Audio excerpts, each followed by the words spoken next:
Bueno, bienvenidos. Estamos aquí en Desubicados y esta semana vamos a hablar sobre las elecciones en México que van a tomar lugar, pues, este 6 de junio, ¿no? Este domingo. Están muy cerquita y, pues, han tenido un proceso electoral súper interesante durante lo que va del año, ¿no? Alguna que otra irregularidad medio incómoda por ahí, pues, yo no soy mexicano, no vivo en México, pero para eso tenemos a un invitado súper especial que, pues, es un gran exponente boliviano que vive allá en la Ciudad de México. Estamos hablando de un maestro, de verdad, doctorado en ciencias doctorado en ciencias sociales con especialidad en ciencias políticas, si no me equivoco, ¿verdad? Así es, Andrés. Muchas gracias, Luis. Muy bien, estamos hablando aquí de Mario Alejandro Torrico. ¿Qué les puedo decir? Un gusto tenerte acá. ¿Cómo estás, Alejandro? Bien, Luis. Gracias. Un saludo hasta Bolivia a todos. Bueno, pues vamos a hablar un ratito sobre lo que está sucediendo, bueno, sobre lo que han sido las elecciones en México, sobre lo que ha sido este proceso electoral, inicialmente, las campañas que se han ido dando, y pues darle un pantallazo al público que tenemos acá afuera de México sobre cómo se ha ido llevando la situación. Bueno, el proceso electoral 2021 es el más importante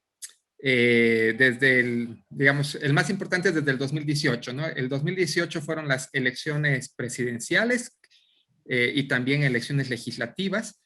Y el 2021 son solo elecciones legislativas, pero son muy importantes porque se recompone toda la Cámara de Diputados. También se eligen la mitad de las gobernaturas de los estados de México, en estados muy importantes, y también se eligen a los alcaldes, ¿no? En los municipios de México. Entonces, sí, es un proceso electoral muy grande. Pensemos que México es un país que es del doble del tamaño de Bolivia, eh, y es un país con casi 130 millones de habitantes. Entonces, las elecciones sí suponen una logística gigantesca. Más de 1 millón de personas funcionan como jurados electorales. Y bueno, en esta elección pues se va a decidir muchas cosas. En el 2018, México dio un cambio importante al elegir a López Obrador como presidente, un presidente que venía criticando mucho a los partidos políticos tradicionales, a los políticos tradicionales, a las decisiones que se habían tomado previamente, y que prometía acabar con la corrupción, prometía acabar con la pobreza o disminuir la pobreza. Es decir, prometía, digamos, una serie de medidas que la gente había estado reclamando durante muchos años, ¿no? Todo aquello que el ciudadano normalmente siente que los políticos no miran no miran a la ciudadanía, solo velan por sus intereses, digamos. Todo ese espíritu digamos, de agravios que tenía la gente los supo capitalizar López Obrador, ¿no? Lo eligieron con un porcentaje muy importante de votos, más del 50% de votos. En México no hay segunda vuelta, solo hay una vuelta. Y eso le permitió tener mayoría en el Congreso, tanto en diputados como en senadores. No mayoría calificada, es decir, no 2/3 como para cambiar la Constitución, pero sí le permitió una mayoría importante para aprobar muchas de sus medidas. En esta elección intermedia de 2021, López Obrador y su partido lo que buscan es una mayoría calificada. Una mayoría calificada que les permita hacer modificaciones constitucionales que ellos consideran trascendentales para impulsar los cambios que quieren. Entre los principales cambios están, por ejemplo, eliminar algunos órganos autónomos que hay en México, ¿no? Que son muy importantes, pero que ellos los perciben como que entorpecen la labor de gobierno, ¿no? Y bueno, siempre un político que viene con una agenda muy ambiciosa, pues siempre busca cambiar la Constitución, pero para eso necesita grandes apoyos en el Congreso. Eso es lo que se decide en esta elección. Bueno, se decían muchas cosas, entonces estamos hablando de una elección bastante importante en este caso. Y pues como lo decías, varios de los puestos importantes en estados fuertes, ¿no? Como estamos hablando, Monterrey, por ejemplo, ¿no? En este caso. Y hablando en particular sobre Monterrey, que vi algo súper interesante la anterior vez, que durante durante el tiempo de las elecciones, ¿no? Mientras estaban haciendo todo este proceso de campaña, pues salen alguna que otra figura que destaca por su forma de ser, ¿no? Estamos hablando de estos, pues, hijitos de papi que tienen mucha plata y que se postulan a gobernadores, pero que explotan mucho las redes sociales. En este caso, una muy importante que ha crecido bastante en los últimos años, TikTok, y es imposible, pues, a veces no parodiar o hacerse la burla sobre las campañas que se están llevando a cabo, ¿verdad? En este caso, pues, quisiera que veamos juntos una parodia a uno de estos pues, candidatos que están en Monterrey en particular. No estoy muy seguro si estás familiarizado con él, pero no vamos a soltar nombres. Así que, ¿te parece si vemos el video? Adelante. Muy bien, excelente. Estamos experimentando un gran problema con la electricidad en todo el país. Por eso exijo al gobierno que siempre... Ay, ¿qué pasó? Ay, ya se fue la luz. A ver, ay, ya me pegué. A ver, pásame un cigarro ahí, una vela. Préndela ahí en la estufa. Una de las cuestiones más importantes que han llegado a la ciudad... ¡Ay, ay, ay, ay, ay! No, ¿qué es esto?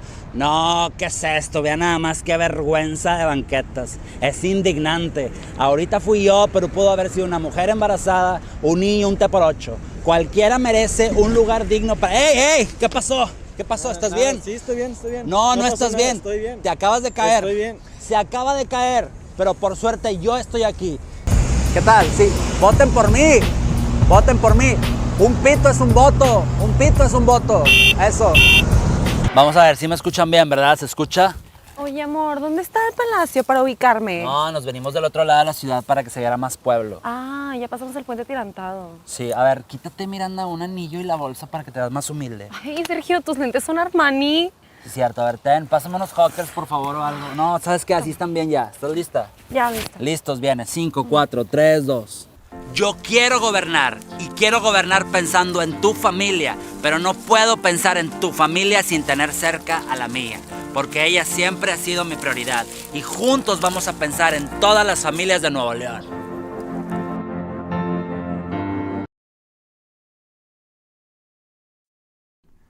Amigos, me denunciaron.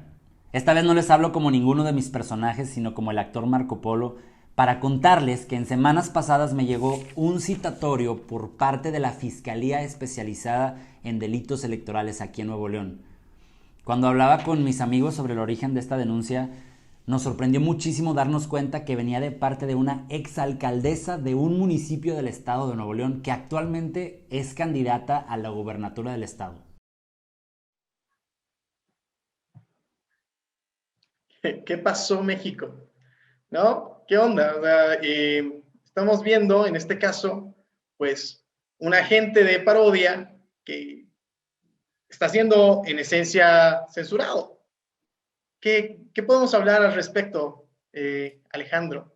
Bueno, a ver, siempre que se toca a los políticos en general, pues a los políticos no les gusta este tipo de humor, no les gusta la parodia, no les gusta ser objeto de burla. Pero, a ver, lo que podemos decir es que una democracia necesita humor, una democracia necesita parodia y necesitamos burlarnos de los políticos. O sea, en una democracia nos deberíamos poder burlar de los políticos y de las autoridades, ¿no? Entonces, cuando surgen este tipo de intentos de censura, pues no son buena noticia.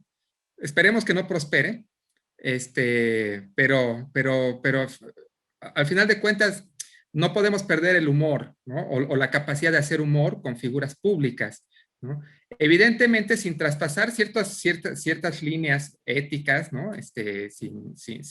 Sin caer en denigrar a las otras personas, Claro, pero la sátira y el humor son, claro, pero la sátira y el humor son parte de sociedades democráticas. Y la sátira y el humor además son parte también de la cultura de nuestros países, pues no podemos perder eso, ¿no?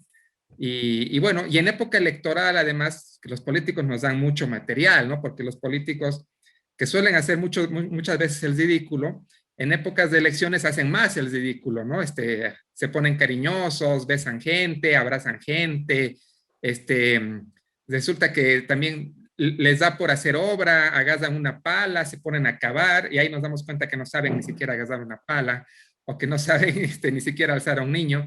Entonces, las épocas electorales nos dan mucho material para la parodia, ¿no? Y pues los comediantes también tienen que explotar esto y deberíamos ser capaces de reírnos de todo eso, ¿no?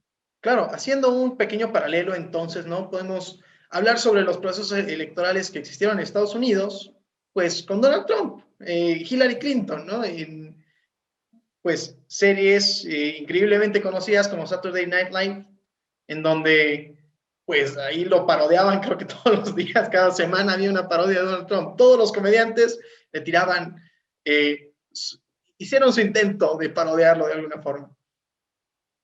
Bueno, había un personaje, o sea, Alec Baldwin, que es un gran actor en Hollywood. Alec Baldwin era el encargado de dar vida al personaje de Donald Trump en Saturday Night Live. Y lo hacía cada sábado y lo hacía de forma reiterada y todo Estados Unidos lo veía. Pero no era lo único que le pegaban a Hillary Clinton, le pegaban a Bill Clinton, o sea, le pegan a todos, ¿no?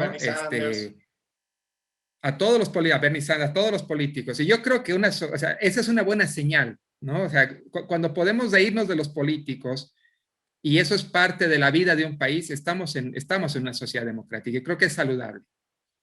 Claro, ¿no? Y haciendo otro paralelo, entonces, agarrando lo que tú me decías sobre que se ponen bien teatreros, ¿no? Los políticos en épocas de elecciones, pues aquí en Bolivia no teníamos pleno incendio en las Amazonas y en la Chiquitanía, y pues tenemos a un cierto personaje que se viste de azul y comienza a tirar chisguetazos a los juegos de por ahí. Eso estaba perfecto para parodiar.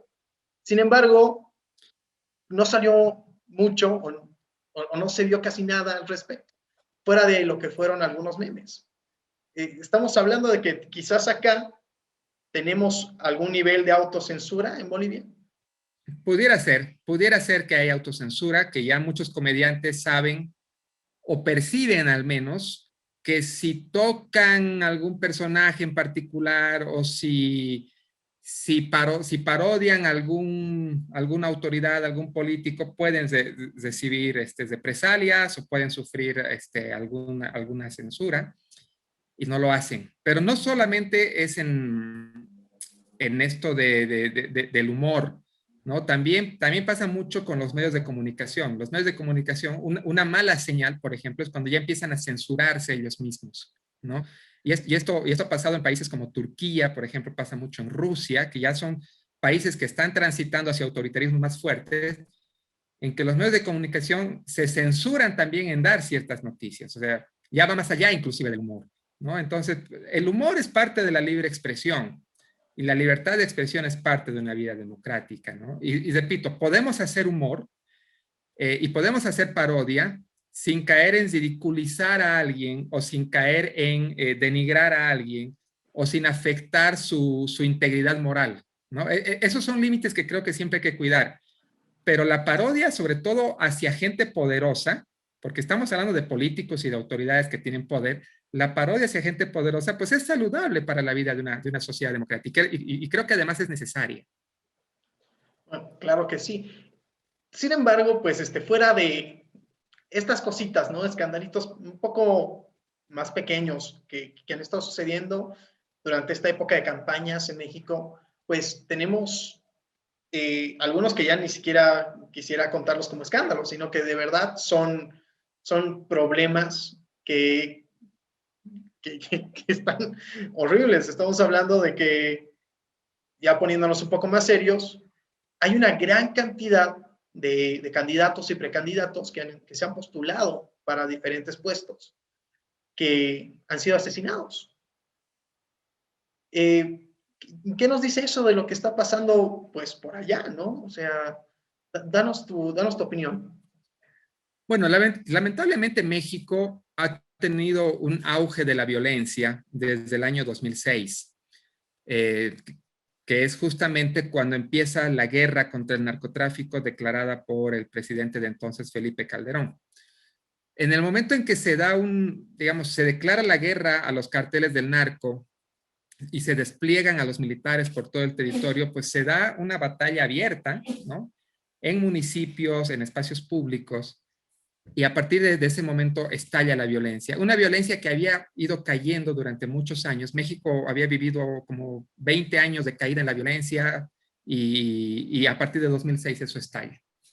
Y desde entonces, pues tenemos estos episodios que se ven en todo el mundo, ¿no? De asesinatos, de gente, o sea, de asesinatos, de enfrentamientos, de balaceras, o de civiles que finalmente quedan atrapados en fuego cruzado, y de que finalmente ya no es tan seguro transitar por todo el territorio, ¿no? Hay zonas en las que, carreteras o autopistas incluso, en las que hay que ver en qué horario ir, o hay que ir preguntando, ¿no? Si es seguro transitar por allí.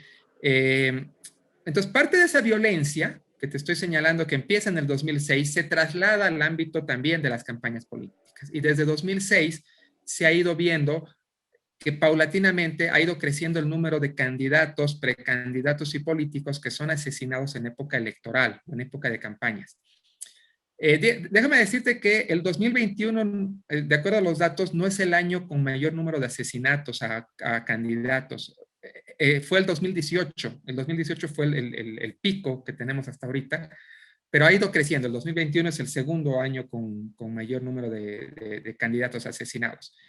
Y este patrón de violencia en realidad afecta a todos los partidos. En general, los de Morena, los de PRI, los del PAN, Partido Verde, o sea, todos los partidos han sufrido asesinatos entre sus candidatos. Entonces, es algo que está afectando a toda la clase política. Y bueno, las explicaciones son muchas, pero hay una que suele predominar, que cuando hay un candidato que es potencialmente ganador, porque sobre todo estos asesinatos son a candidatos alcaldes, cuando hay un candidato alcalde que es potencialmente ganador, el crimen organizado pues pone atención en él, ¿no? Y si considera que no va a ser cómodo, pues ya se deshace de esa persona, ¿no? Entonces,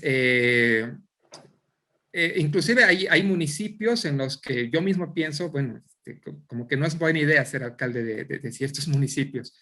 Pero bueno, es una realidad que yo creo que es parte más bien de algo más grande, que es la violencia que empezó en el año 2006 y que lamentablemente no ha disminuido y que está en niveles todavía muy altos, a pesar de la pandemia, todavía está en niveles muy altos.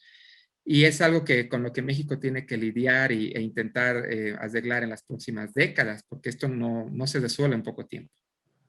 Bueno, ¿te parece si vemos entonces un video corto sobre algunos datos más relacionados con lo que acabamos de hablar, ¿no? En este momento, que pues ya es un tema un poco más serio, ¿no? Asesinatos a los candidatos, en particular a los alcaldes, que pues son algunos de los que corren más riesgo, ¿no? En este caso, pues vamos a ver cuántos son, cuáles son, de qué estamos hablando y tal vez una pequeña explicación del por qué un poco más, ¿no?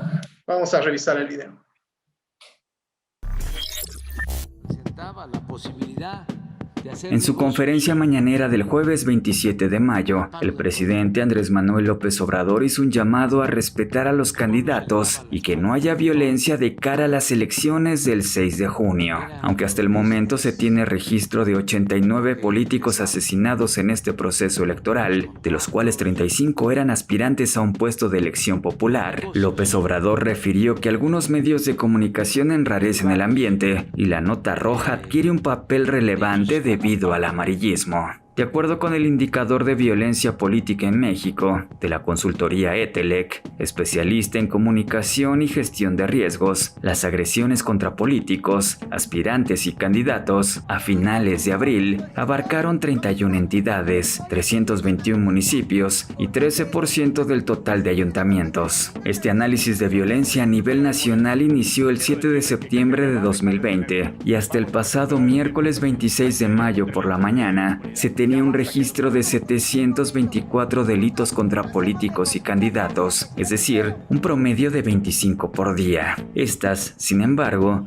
no son las elecciones más violentas en la historia reciente. En 2018, la consultora tiene registro de 172 asesinatos, de los cuales 133 víctimas eran aspirantes y candidatos, en tanto que en 2015 hubo 61 políticos asesinados. Rubén Salazar, director de ETELEC, refirió que los aspirantes opositores han sido los más vulnerables. Puntualizó que 30 de los 35 candidatos asesinados iban por puestos de alcalde y 90% de estas víctimas eran opositoras a los presidentes municipales donde buscaban competir. Si la estadística se abre a políticos, no solo candidatos, de los 89 asesinados, 75% eran opositores a sus gobiernos locales.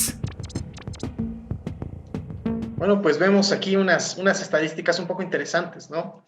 Pues primero hablemos sobre la opinión de Andrés Manuel López Obrador, que comienza diciendo que pues los medios de comunicación son los que están metiendo cizaña, tal vez si lo podemos decir de esa forma, que la prensa roja y la prensa amarillista está intentando poner las cosas un poco más fuertes de lo que son, quizás, quiere decir. No sé, ¿qué opinas al respecto?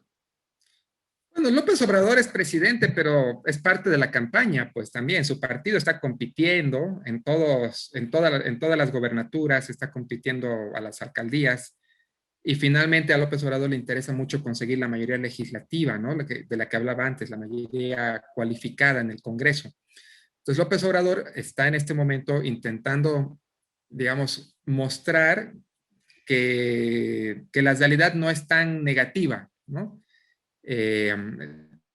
Normalmente los presidentes, pues claro que sí tienen agendas políticas y a ningún presidente le conviene que se señale que las cosas en su gestión están muy mal, ¿no? Vemos ahorita en la pandemia, por ejemplo, todos los presidentes de los países del mundo intentan mostrar que la situación en sus países está controlada, que tienen hospitales, que tienen vacunas, que tienen, no sé, que están atendiendo a la población, pero en realidad el desastre ha sido terrible para todos lados, ¿no?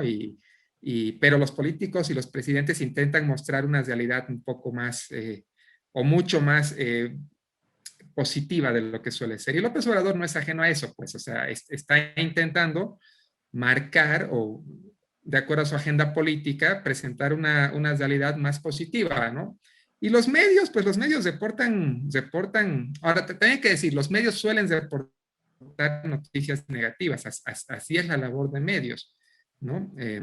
Los medios no van a decir, por ejemplo, una noticia no va a ser cayó la pobreza, una noticia siempre va a ser subió la pobreza, ¿no? Una noticia no va a ser ayer volaron 1000 aviones y aterrizaron a salvo. Una noticia va a ser ayer se estrelló un avión, ¿no? Entonces, pues, esa es la forma de ser, en general, de enmarcar las noticias. Entonces, yo creo que es normal lo que están haciendo los medios y es normal lo que está haciendo López Obrador, pero hay que entenderlo en esa dimensión. López Obrador está respondiendo a una agenda política propia, ¿no? No, claro que sí. Y pues en particular, ¿no? Cuando vemos esas otras estadísticas de porcentajes de la cantidad de alcaldes y miembros pues, de la política en general que han sido asesinados, de los cuales que tenemos 85%, 90% de los que son opositores, probablemente pues no refleja muy bien, definitivamente no refleja nada bien en los intereses de, pues. Es brutal esa estadística. Lo que muestra, porque cuando dicen creo que es más del 80% de los asesinados eran opositores a las autoridades en funciones, que pueden ser autoridades del municipio o autoridades del Estado en cuestión. Lo que nos está diciendo es que con independencia del partido político, quien está en función de poder hace uso de ese poder o puede hacer uso de ese poder de forma abusiva. Y esa es una mala noticia, ¿no? Porque significa que más allá de partidos de derecha, de izquierda, más liberales, más conservadores, más progresistas, etcétera, el poder es usado o puede ser usado de forma muy, muy violenta, ¿no? Y creo que esa estadística es terrible, ¿no? Y es algo que tenemos que poner atención. Y eso yo creo que exige también investigación profunda y que se activen los mecanismos de defensa de derechos humanos, ¿no? Porque finalmente no es normal que los asesinatos, o sea, hace un rato yo te dije que los asesinatos salpicaron a todos los partidos políticos, o sea, afectaron a todos los partidos políticos negativamente. Pero el patrón que los une es que todos ellos en algún momento, o la mayoría de ellos son opositores a alguna autoridad de otro partido político. Entonces esto significa que el conflicto político no se está resolviendo electoralmente. El conflicto político se está resolviendo de forma violenta. Entonces ahí tenemos serios problemas, ¿no? Claro, claro. Y pues igual veía otro reportaje, ¿no? Con una opinión muy interesante que pues decía deshacerse de un candidato, un precandidato, pues es algo mediático, es algo de lo que la gente va a escuchar, ¿no? ¿Dónde quedan los mexicanos que están en el anonimato, ¿no? Y que se meten en problemas con la gente que está en posiciones de poder. Son tal vez un poco menos evidentes cuando suceden estos arreglos de cuentas o no sé, políticos. Bueno, un asesinato político en general tiene una doble intención. Un primer objetivo es deshacerte de alguien incómodo y un segundo objetivo es mandar un mensaje, ¿no? Suele cumplir los dos objetivos, ¿no? Por eso los asesinatos políticos son muy bien planeados y son, digamos, seleccionados estratégicamente, porque son contra gente que a la vez te es incómoda, pero a la vez, si muere, va a mandar un mensaje poderoso, ¿no? Y estamos viendo que el mensaje poderoso que está mandando es, si yo mando en este lugar, más les vale no ponerse en contra mía, ¿no?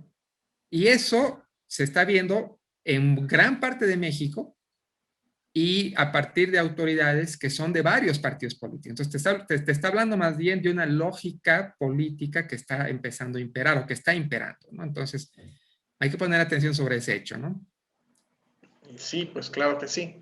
Bueno, yo creo que aquí ya estamos acercándonos al final de la entrevista y quisiera una conclusión de parte tuya, si no, bueno, en el sentido en que ¿Cómo ves esta elección, ¿no? ¿Qué opinas al respecto sobre todo este proceso que se ha ido dando en medio de todas estas campañas? No todo ha sido malo, estoy seguro. También han habido alguna que otra cosa buena.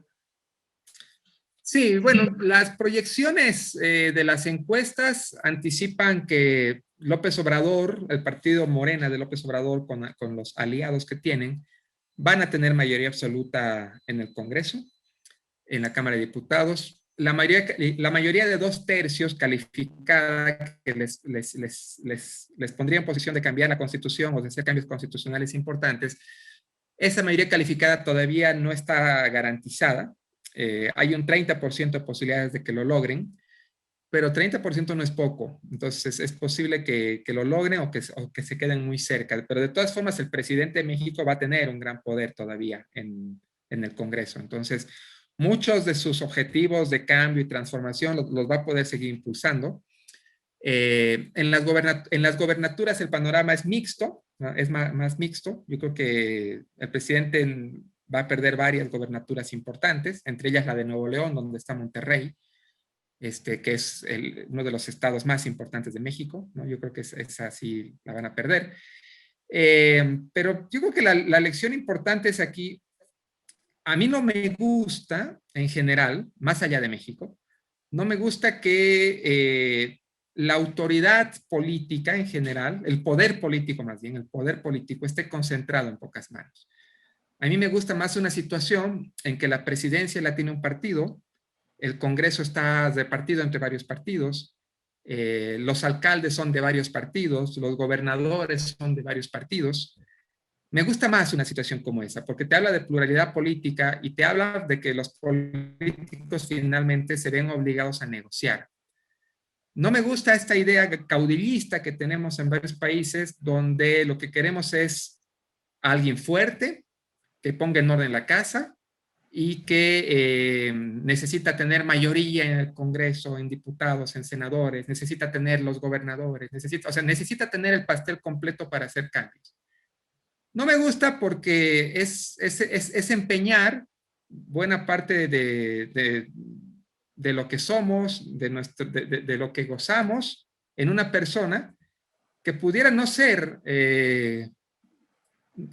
una buena persona. O sea, nunca conocemos a alguien hasta que tiene todo el poder, ¿no? Entonces, no me quiero arriesgar y prefiero estas situaciones de pluralismo político, donde se obliga a los políticos a negociar, que una situación de darle una carta blanca a alguien y a ver si es buena persona y nos hace caso, ¿no?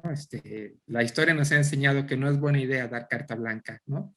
Y bueno, yo espero que después de esta elección en México salga, digamos, un poder político más plural, más de partido, y que permita a todos los partidos negociar, ¿no? Porque también este pluralismo político es expresión del pluralismo de ideas de las sociedades, ¿no? Y yo creo que eso es importante preservar.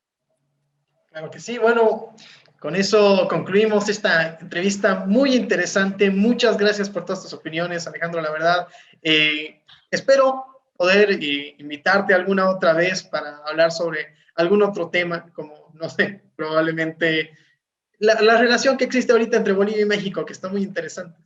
Nos quitaron las visas, o sea, ya no hay necesidad de visas y probablemente te pueda ir a visitar en algún momento, quién sabe, por ahí. Claro, la gente en Bolivia ya no va a ir a Punta Cana, ahora va a venir a Cancún. Ah, vamos. Un tequila. Bueno, muchas gracias. Con eso concluimos este episodio de Desubicados y nos vemos la siguiente semana. Hasta luego.